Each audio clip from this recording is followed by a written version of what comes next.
বিশাল ফুকন আৰু সুমি বৰাৰ সম্পৰ্ক কি কাৰণে ইমান টকা ব্যয় কৰিছিলে বিশাল ফুকনে সুমি বৰাক লৈ কৈছে সুমি বৰা আছে পাতি লোৱা ভায়েক বুলি কৈছে কিন্তু ইমান পাতি লোৱা ভায়েকৰ কাৰণে লাখ লাখ কোটি কোটি টকা দিবনে খৰচ কৰিবনে আজিৰ দিনত তেনেকুৱা কোনোবা ভাই আছে নেকি আপোনাৰ মোক আপুনি কমেন্ট কৰি জনাব যদি আছে মোৰ কিন্তু নাই আপোনাৰ যদি আছে তেনেহলে আপুনি জনাব মই কিন্তু নাজানো আজিলৈকে মই দেখা নাই আৰু হতবাক হৈ পৰিছে সুমি আৰু বিশালৰ সম্পত্তিক লৈ ডিব্ৰুগড় পুলিচ अरे कहना क्या चाहते हो সুমি বৰা এতিয়া পলায়ন অৱস্থাত আছে তাইক কোনো ধৰিবৰ কাৰণে সক্ষম হোৱা নাই আৰক্ষী মিডিয়া কোনো ধৰণৰ খুংখুত্ৰ নাই গুৱাহাটীতে স্থান খলাই খলাই ঘূৰি ফুৰিছে সুমি বৰাক আসলতে কোনোবাই ৰাখি থৈছে নেকি সংৰক্ষণ দিছে নেকি এইটো সংৰক্ষণ কৰি নিব পাৰে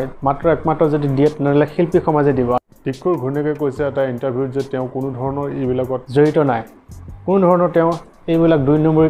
কাৰ্যকলাপৰ ক্ষেত্ৰত তেওঁ কোনো ধৰণৰ কথা নাজানে যদি নাজানে তেনেহ'লে ইমানবিলাক মানুহ থকা অৱস্থাত টিকুৰ ঘৈণীয়েকৰ ঘৰলৈ কিয় আহিলে টিকুৰ ঘৈণীয়েকৰ লগত কি কথা পাতিছিল টিকুৰ ঘৈণীয়েকৰ লগত থাকি কিবা প্ৰি প্লেন কৰিছিল নেকি আগলৈ কি কৰিব এনেকুৱা ধৰণৰ বহু কথা তাই মিডিয়া আগত কৈছে যে তাই মাত্ৰ টিকু যেতিয়া নাছিল সেইখিনি সময়ত ফোন কৰিছিল আৰু তাই আহিবৰ কাৰণে দিছিল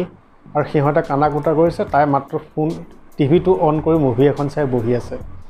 এনেকুৱা ধৰণৰ কথা কৈছে তাই যেন একো নাজানে তাই ঠেকেৰি কথা ক'ব পাৰে কিন্তু তাই কথাত গম পোৱা যায় যে তাই বহুত ছোট ছোৱালী আৰু তাই বিনিয়োগ যে কৰিছে এইটো 100% তাইকো শাস্তি দিব লাগে টিকুকো ধৰিব লাগে সকলোকে ধৰিব লাগে যেতিয়ালৈকে নধৰিব তেতিয়ালৈকে কেতিয়াও কেছটো পাক নাখাব আসলতে এনেকুৱা ধৰণৰ কৰিব বিচাৰিছে নেকি যে সুমি বৰাই নিজকে আত্মৰক্ষণ কৰা নাই বা সুমি বৰাকহে আত্মৰক্ষণ কৰাই আছে পুলিচে কাৰণ পুলিচক ইমান 72 ঘণ্টা কিয় কাৰণে সময় লাগি গ'ল অতিবাহিত হৈ গ'ল এতিয়ালৈকে ধৰিব পৰা নাই